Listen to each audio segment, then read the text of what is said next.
আমরা বেরিয়ে যাচ্ছি এখন গ্যাংটক থেকে পেলিংয়ের উদ্দেশ্যে। তো রাস্তাঘাট বেশ সুন্দর ছিল, আর এখানে আমরা খেয়ে নিয়েছিলাম একটু আলু বড়া পরোটা আর ঘুগনি, আর বেশ টেস্টটাও ভালো ছিল। দেন অনেক দিন পর ভালো খাবারও পেয়েছিলাম রাস্তাতে, জলখাবারটা। আর এইখানে আমরা বেশ মস্তি করলাম, এরাও বেশ গান বাজাচ্ছিলাম, ডান্স করছিল গাড়ির মধ্যে। আমাদের গ্যাংটক থেকে পেলিং আসতে মোটামুটি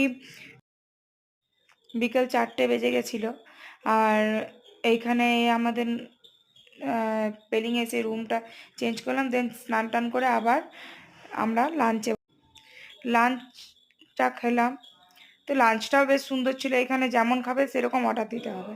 দেন তারপর আবার আমরা একটু আড্ডা দিলাম সবাই মিলে বেশ ভালো করে দুপুরবেলা। আর এই রাতের বেলায় এই ছিল আজকের জার্নি। পুরো ভিডিওটা বড় ব্লগে